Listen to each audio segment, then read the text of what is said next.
Usually when we talk about a new tool, there is this persistent expectation of magic. Oh, totally. The magic box. Yeah, exactly. It is like opening a box and finding something that just works effortlessly. You plug it in, you press a single button, and whatever problem you had simply evaporates. Right, which is never actually how it goes. Yeah, definitely not.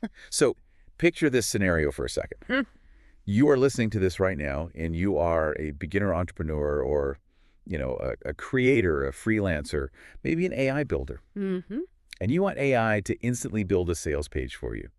Or maybe a 90-day content plan, a custom GPT for your clients, or an automated workflow that handles your inbox. Yeah, the classic wish list. Right.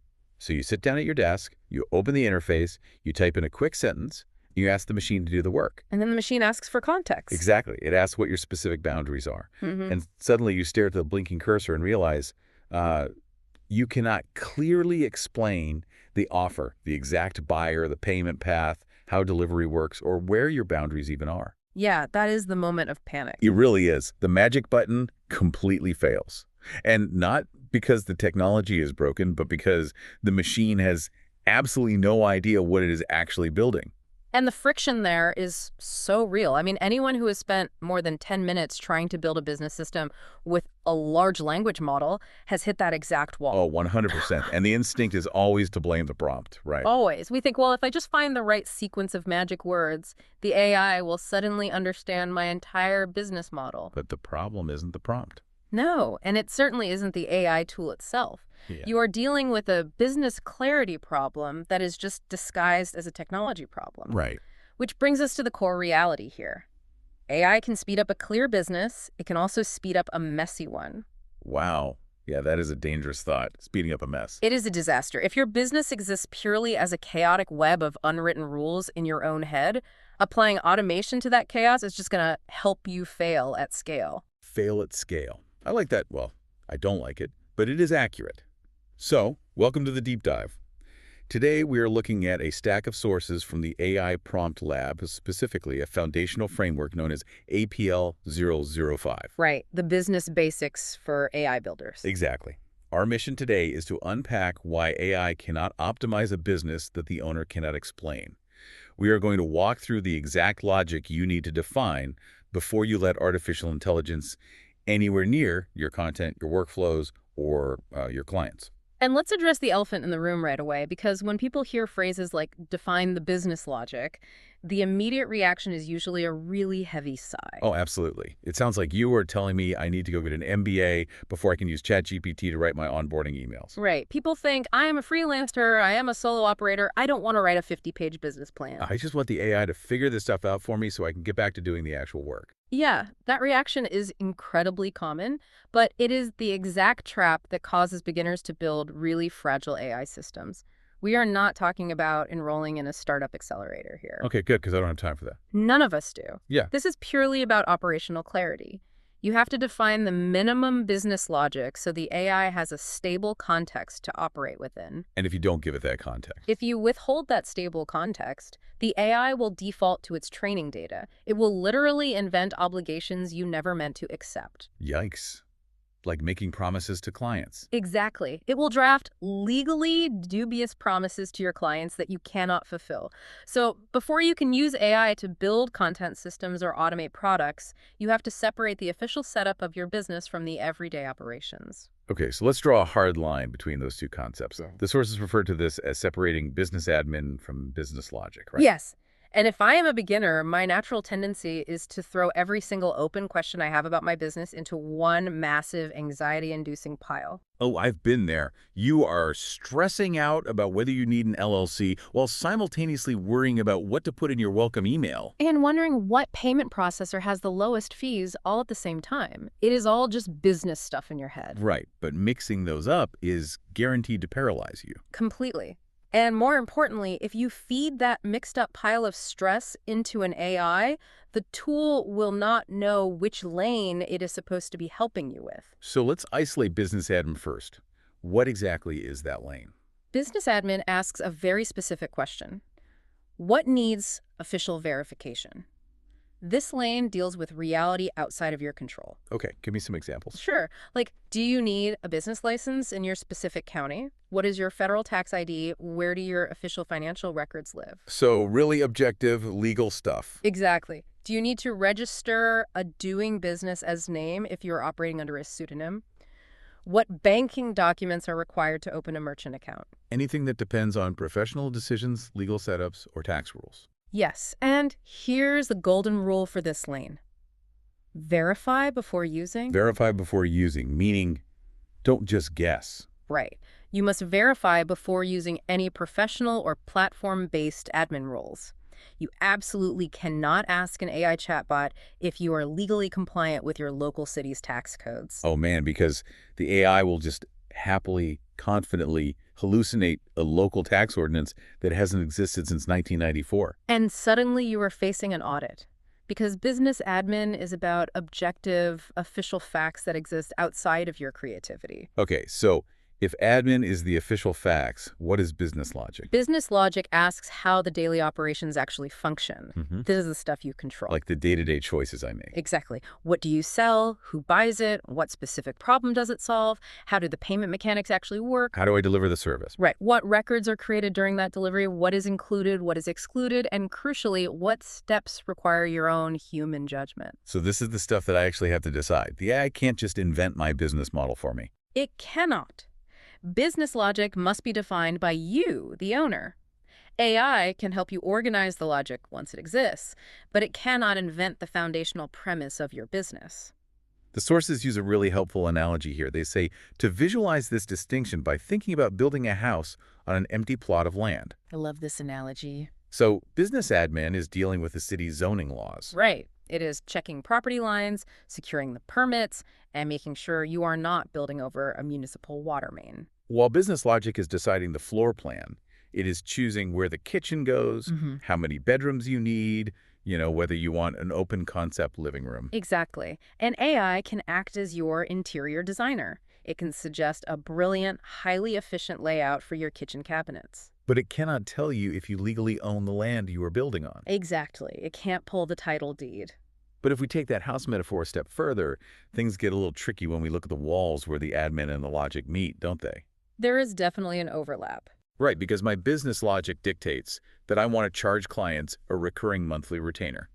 That's my choice. But your business admin dictates what tax percentage needs to be added to that retainer based on where your client lives. That is a critical observation. The two lanes overlap, and you have to be really vigilant about identifying which part of a workflow belongs to which lane. Think about a standard client onboarding workflow. The business logic is knowing exactly what happens the moment they purchase. Like what questionnaire they receive or what welcome video they watch. Right, setting their expectations. But the business admin embedded in that same workflow is the legally binding contract they sign. Oh, right. Or the privacy consent regarding their data and the regulated tax info collected by the payment processor. So as the business owner, you have to look at every single step of your operations and consciously sort it. I have to ask myself, is this admin that requires professional verification, or is this logic that I need to define? Or is it a hybrid of both? That sorting process is non-negotiable. Admin gets verified. Logic gets defined. Workflows get documented. AI gets boundaries. That sequence is huge. Admin gets verified. Logic gets defined. Workflows get documented. AI gets boundaries. If you try to reverse that sequence, if you ask AI to automate a workflow based on logic you haven't defined, which touches on admin you haven't verified, you are essentially building a house on quicksand. So once we know we actually own the land, once the admin is verified, what is the very first room we have to build in this house? It is the kitchen, the place where value is actually created and exchanged. And that brings us to the absolute core of your business logic. Defining the offer. Let's spend some serious time here, because this is where I feel like I see the most spectacular failures when people try to use AI. Oh, it is a mess out there. Let's role play this for a second. Say I am a new service provider. I open up an AI tool and I type, write a high-converting sales page. I help people with AI. I am cringing already. Right. The output I am going to get is going to be incredibly polished, grammatically perfect, and completely devoid of any actual meaning. The AI will give you 5 paragraphs of pure corporate poetry. It will tell your potential clients to, elevate your business synergy, Unlock your ultimate potential. streamline your digital workflow footprint, transform your brand architecture for the modern paradigm. It sounds exactly like marketing. It has the cadence of marketing. But if a human buyer actually reads it, they have absolutely no idea what you are going to do for them. Because AI cannot market, sell, package, or automate an offer that has not been specifically defined. Exactly, because an offer isn't a topic. AI is a topic. Content is a topic. An offer is a transactional mechanism. Right. It is a specific exchange where a human being hands you their hard-earned money or their valuable time. And in return, they receive a concrete result, a tangible product, or a specific experience. Let's dissect some examples from the source material to really highlight the mechanics of why vague inputs destroy AI outputs. Let's look at that weak example again. I help people with AI. It is just a label. It tells the AI the general industry category, but it provides zero operational parameters. Right. Now look at a much better definition. I help beginning entrepreneurs choose one AI tool and complete one low-risk business task. Oh, wow. Notice how the mechanics shift there. Suddenly, the AI understands the audience's capability level. Exactly, and the specific scale of the intervention. It is one tool, one task. And the psychological safety required, which is indicated by the phrase low risk. If you feed that better offer to an AI, it won't write corporate poetry. It will write an approachable, tactical sales page. Let's try another one that is incredibly common in the freelance world. The weak offer is, I do content. I do content. That could mean literally anything. Exactly. If I feed I do content into a language model, it doesn't know if I am spray painting murals on the sides of buildings, writing investigative journalism, or, dancing on TikTok. It has to guess. And when an LLM guesses, it defaults to the most generic, middle-of-the-road average of its entire training data. So it will spit out a generic 30-day social media calendar with placeholders like share an inspiring quote on Tuesday. Which is utterly useless to you and useless to your clients. But what if we define the logic clearly? What if the better offer is, I create a weekly short-form content batch for local service businesses using their existing offers, FAQs, and client objections. Look at the density of that logic. You have given the AI the format short-form content, the frequency, a weekly batch. The specific target audience, local service businesses. And crucially, you have identified the source material. You are using their existing offers, their FAQs, and their client objections. So if you ask an AI to build a workflow based on that offer definition, The AI can actually build a structured intake form, asking the local plumber for his top 5 most annoying client questions, and then script those out into short videos. that is a completely different universe of usefulness. Let's do one more example to really drive this home.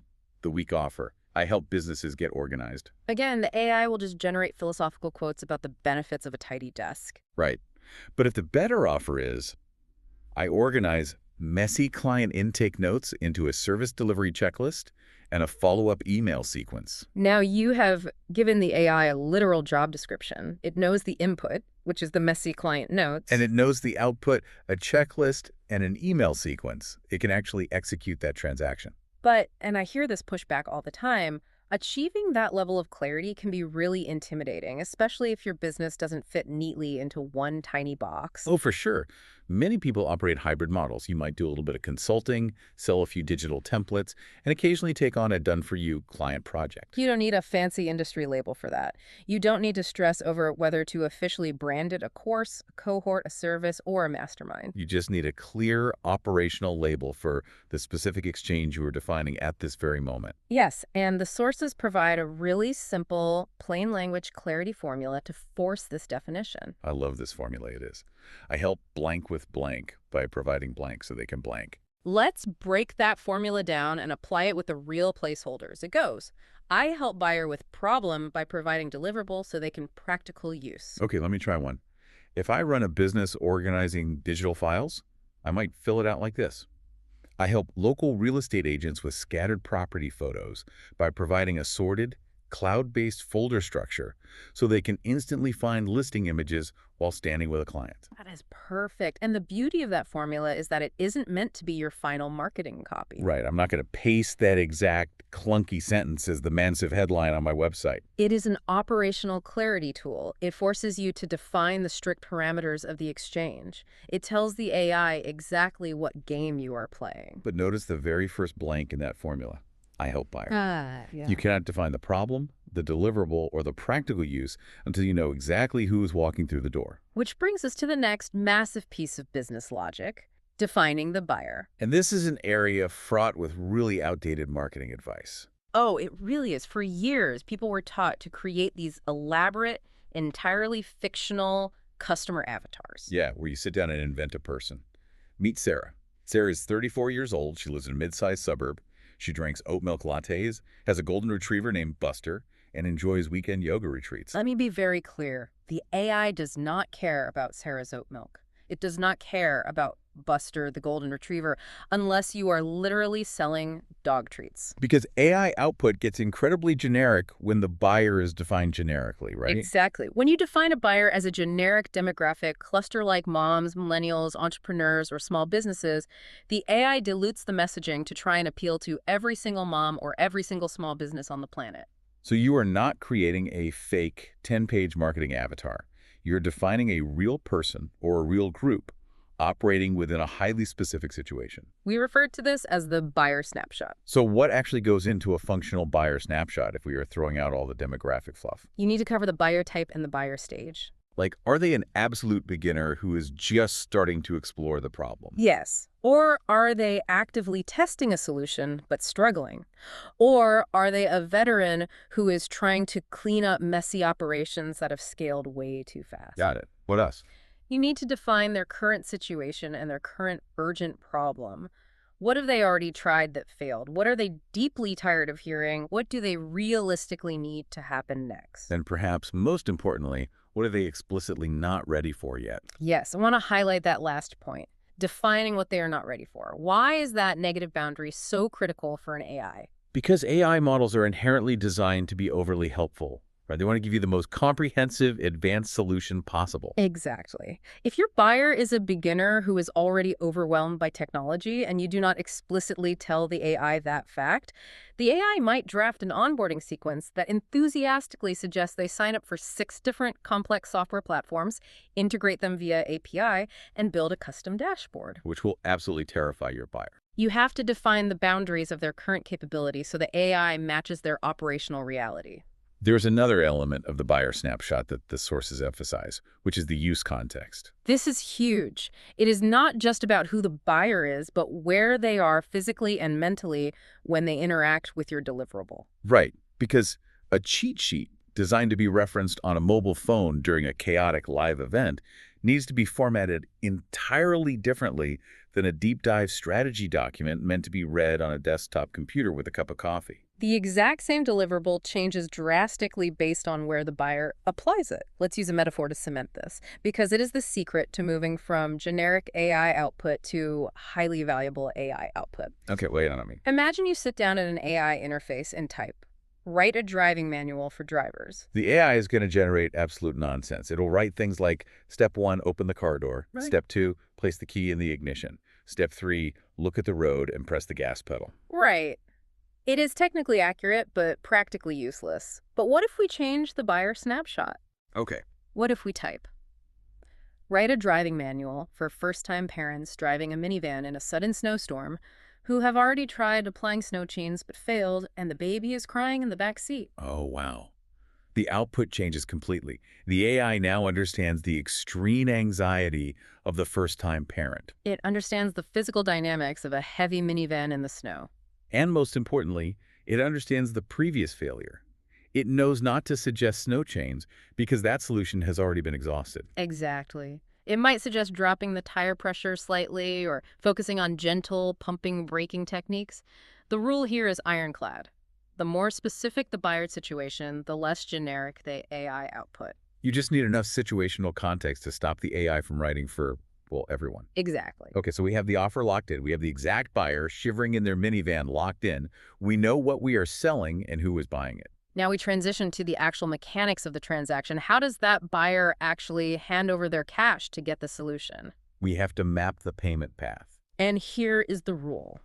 AI should never, under any circumstances, guess your payment rules. A payment path is the concrete route from a buyer's psychological decision to purchase all the way to a secure, verified payment record in your bank account. But wait, isn't the whole dream of AI automation that it handles the awkward money stuff for me? I want to set it and forget it. That is the dream. If a client's credit card fails, I want the AI to play the role of the polite but firm debt collector, automatically sending follow-ups so I don't have to feel weird about asking for money. I get the appeal, but that dream quickly devolves into a severe customer service nightmare. If your payment path is unclear or undocumented, introducing AI into the mix creates explosive chaos. Really? How so? An AI with unclear boundaries might draft aggressive invoice language for a long-term, highly loyal client. It might automatically send a follow-up email demanding payment from someone who already handed you a physical check yesterday simply because the digital status wasn't updated Well, correctly. that would be so embarrassing. It could confuse a non-refundable deposit with a fully refundable subscription payment. Before you let AI touch your money, you must map the mechanics. If we go back to our house metaphor, if business admin is the zoning laws, the payment path is the plumbing. Perfect. You need a very clear map of the pipes because you absolutely do not want an AI arbitrarily deciding to route the sewage pipes into the living room. No one wants that. So what specific mechanics need to be mapped? You have to break the transaction down into really granular steps. Like, how does the buyer actually pay? Are they using a credit card, a bank transfer, or a digital wallet? When do they pay? Is it 100% upfront before any work begins? Is it a 50% deposit with the remainder due upon completion? And where does the payment physically happen? Are you sending them a manual PDF invoice? Are they clicking a checkout link on a sales page? Or are they logging into a secure subscription portal? Once the money changes hands, where does the official receipt live? Where does the bookkeeping record live? And crucially, what happens to the client's internal status in your system the second that payment clears? And this is exactly where we hit that overlap with business admin again. The plumbing touches the city water line. Exactly. You have to identify what parts of this payment path require platform, tax, accounting, or professional verification. Let's repeat the rule. You must verify before using any platform, tax, accounting, or legal requirements. Because you cannot ask an AI to determine if you need the economic nexus threshold to charge sales tax in a state you don't even live in. You will go to jail, or at least pay heavy fines. So if the AI cannot decide the rules and it cannot verify the tax codes, what role does it actually play in the payment path? It acts as the ultimate communications assistant, but it operates strictly within the rules you provide. So it can draft a beautifully polite payment confirmation email based on your parameters. It can organize non-sensitive template language for following up on failed payments.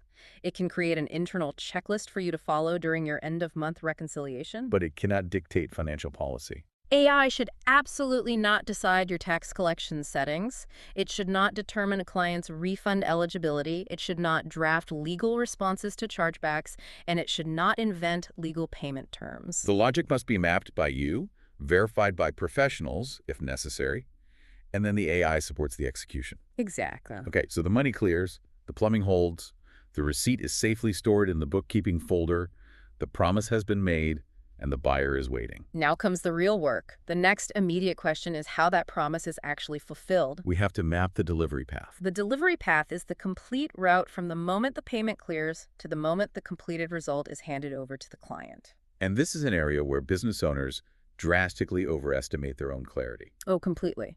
Because when you ask a service provider or a freelancer to map their delivery process, the most common answer you hear is, well, it depends. Right. I customize everything. Every client is a unique snowflake. I don't want to operate an assembly line. I want to offer bespoke artisanal solutions. And it depends is the enemy of AI automation. Let's dissect the danger of that mindset because there's a massive fundamental confusion between the work being done and the path taken to do the work. Customization during the actual production phase is fantastic, right? That is your expertise. Yes. But the path, the series of steps you take to get the client to that customized result, must be standard and predictable. If your delivery process lives entirely in your memory, or if you reinvent the workflow from scratch every single time a new client signs on, you just cannot automate it. Here's the core operational reality we have to accept. AI cannot automate delivery that changes every time because no one wrote down the normal path. AI cannot automate delivery that changes every time because no one wrote down the normal path. That is going on a Post-it note. Let's invent a scenario to see how this breaks in real life. Let's do it. Imagine a freelance graphic designer who refuses to standardize their path because it depends. A client emails a vague idea for a logo. The designer immediately spends 3 hours doing unbilled sketch work because they are excited. Oh, I've seen this happen. They email the sketches, the client changes their mind completely, the designer gets frustrated, forgets to send an official contract, and the whole project spirals into chaos. And if that designer tries to apply AI to this mess, the AI might auto-generate 50 logo sketches based on the first vague email, completely overwhelming the client and destroying the premium feel of this service entirely. Precisely. The AI just accelerates the dysfunction. To prevent that, the sources outline a simple, mandatory 5-step delivery map. You don't need a massive corporate manual for this. You just need to define these 5 specific steps for one single offer. Let's walk through them. Step 1 is the trigger. What single action officially starts the delivery process? Usually it is the combination of the client's payment clearing and their submission of an initial form. Step 2 is intake. What information, files, answers, passwords, or source material are absolutely required from the buyer before you can lift a finger to start the actual work? Step 3 is production. This is where the customization happens. What work actually gets done? Are you writing code, designing graphics, analyzing data? Where does that work happen? Step 4 is review. This is the quality assurance checkpoint. Who checks the work before it goes out to the client? What internal or external approval is actually required? And finally, step 5 is delivery. What exactly does the buyer receive? How do they receive it? Is it a Dropbox link, a PDF attachment, or a live presentation? And where are the final completed files saved for long-term storage? Trigger, intake, production, review, delivery. Let's apply this to a real workflow. Okay, say your offer is cleaning up messy lesson notes for a creator building a course on School, which, is an online community and course hosting platform. The trigger is the creator paying your invoice. The intake is them sending you their raw, unedited audio transcripts and a list of their audience's top 3 pain points. The production is you, perhaps utilizing AI, organizing those transcripts into a structured, school-ready lesson outline. The review is you, the human, checking that outline against the creator's brand voice to ensure accuracy. And the delivery is sending them the final formatted Google Doc via email. See, when the path is that clearly defined, integrating AI becomes so safe and obvious. You know exactly where the tool fits. It can help summarize the transcripts during the production phase. It can help draft the friendly email during the delivery phase. But because the path is rigidly defined, the AI won't accidentally email the client a half-finished outline before the review step has happened. Now, as you execute that delivery path, as you move from intake to production to review, you are handling an enormous amount of information, right? Massive amounts. Client files, strategic notes, internal drafts, final assets are moving back and forth constantly. Because your intake process is now a standardized funnel, it is going to start capturing data at scale.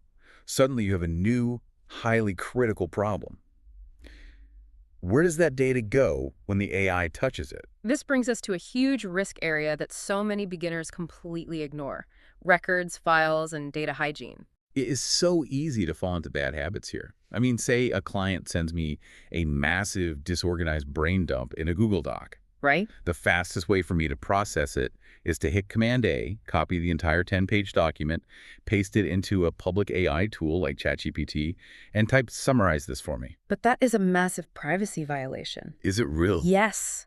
It is a severe breach of trust and potentially a legal violation, depending on your industry. AI models need clean inputs to generate good outputs, but private records absolutely require rigid boundaries. Wow. If you do not proactively map your records, sensitive client information will inevitably leak into general AI training data.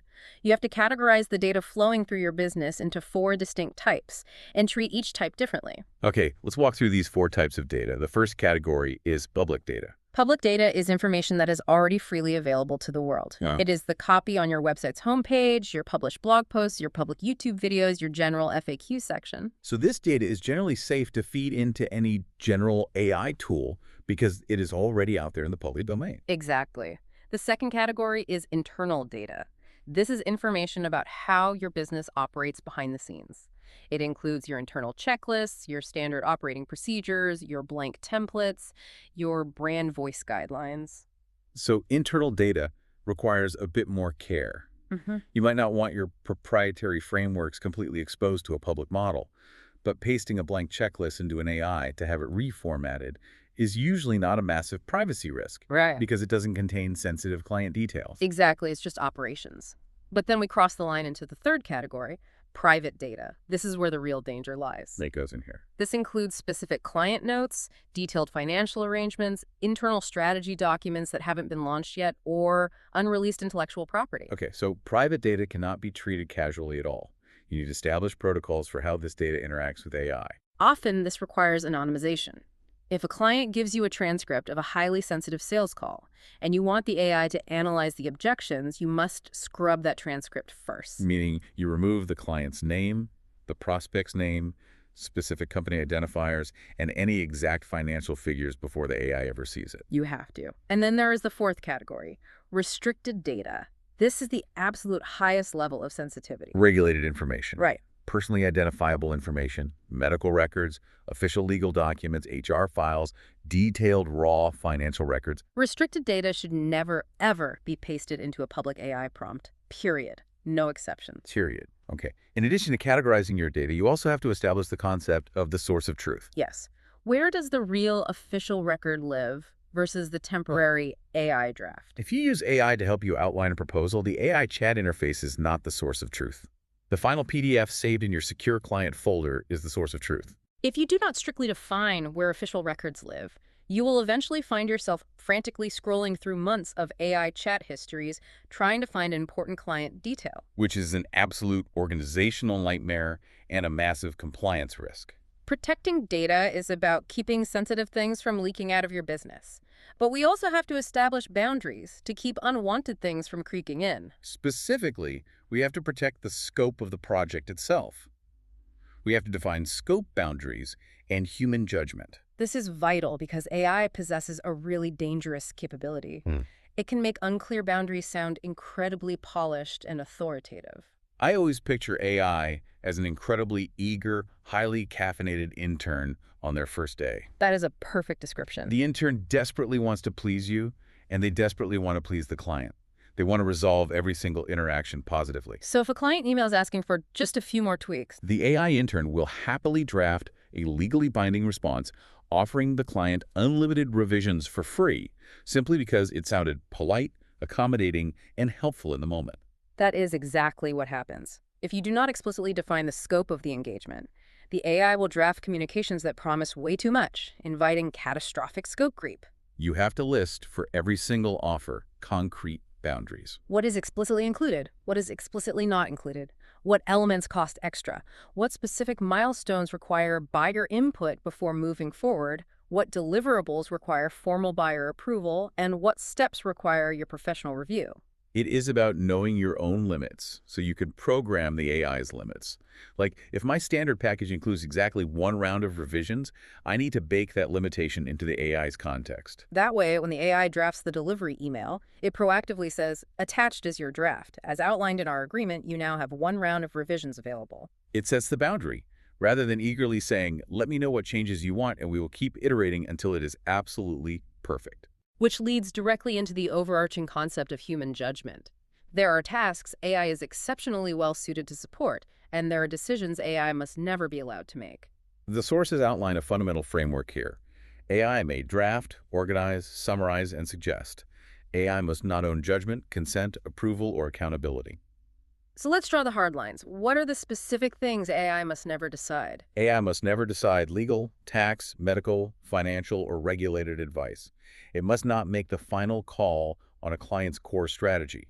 It should not handle refund decisions independently. It should never manage sensitive customer communication or conflict resolution either. If a client sends a furious, emotionally charged email demanding a refund because they feel slighted, you do not let the AI auto-respond with a generic resolution. No way. The nuance of human emotion in business relationships requires human intervention. The philosophy here is human-centered AI, and that means the human is the one who is ultimately accountable when things go wrong. We enforce this through what is called the approval rule.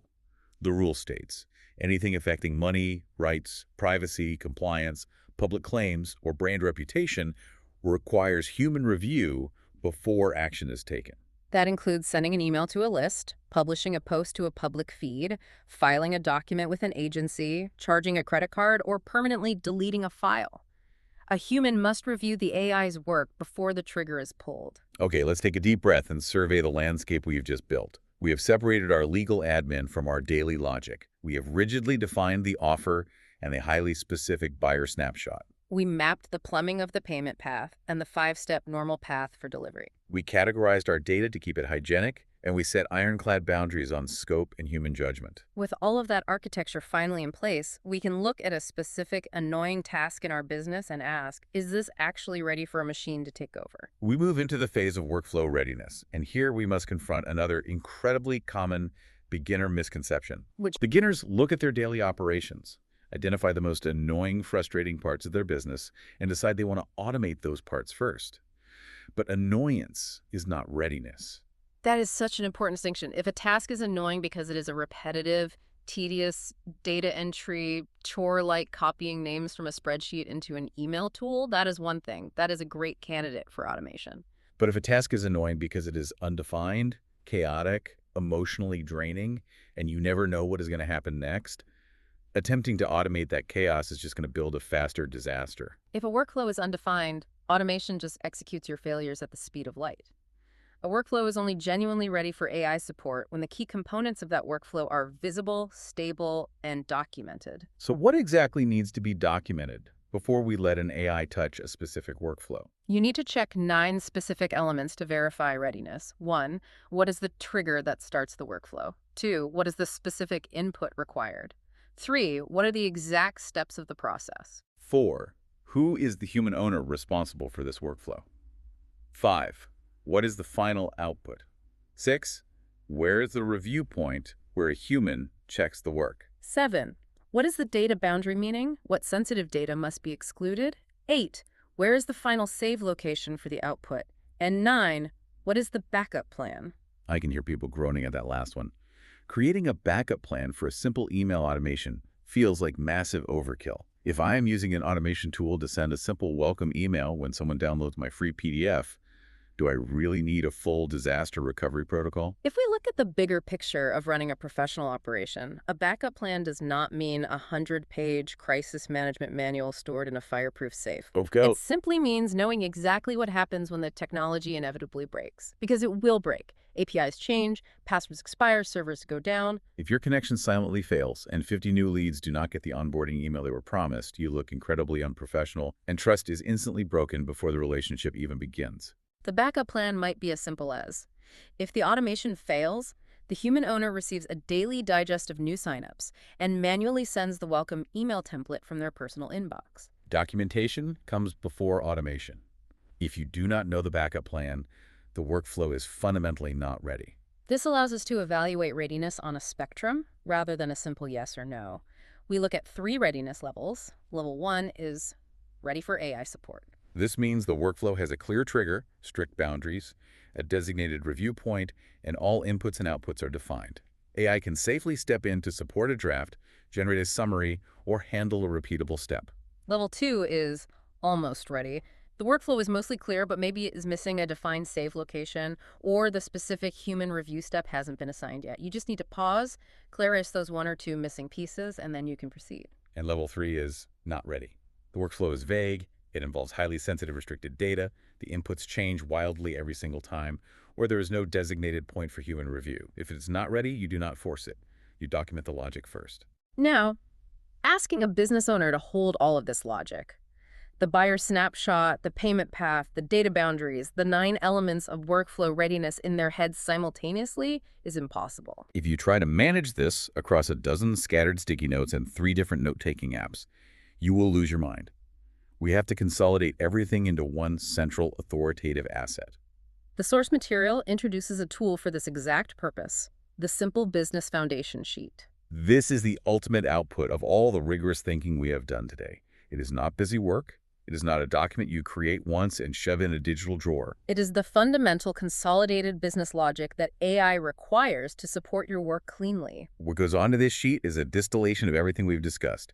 It captures your exact offer definition using the clarity formula. It holds your specific buyer snapshot, complete with what they are not ready for. It maps your payment path plumbing and your 5-step delivery path. It outlines your records management and data boundaries. It explicitly lists your scope limitations and your crucial human judgment approval points. And finally, it identifies your AI support opportunities, listing which workflows are verified as ready and which ones still need structure and remain off limits to AI. So practically speaking, how do I actually use this sheet once I fill it out? I have this master document, my business logic. Do I just stare at it and feel a profound sense of operational pride? I mean, you can, but it becomes your most active, valuable tool. You use it as the ultimate source material for the AI itself. When you sit down to write custom instructions for a GPT, you feed it this sheet so it understands your entire operational context. When you want an AI to draft a complex sales page, you provide this sheet as the foundational context before you even ask for the copy. When you are planning new automations or creating prompt systems, this sheet acts as the stable logic governing the machine. The AI no longer has to guess who your buyer is, what your delivery steps are, or what promises it is allowed to make because it is all explicitly detailed right there on the foundation sheet. Creating this sheet does not make your business perfect, but it achieves something far more important for automation. It makes your business definitively explainable to an artificial intelligence. This has been a deeply clarifying journey. We started with this highly relatable, incredibly frustrating scenario of just wanting the magic button to work. Wanting the AI to just handle the heavy lifting and realizing that the AI cannot read our minds. The overarching lesson here is profound. You do not need a flawless, perfectly optimized, multi-million-dollar business to start using AI, but you absolutely must have a business you can explain. The vast majority of AI mistakes, hallucinations, and broken workflows do not stem from bad technology.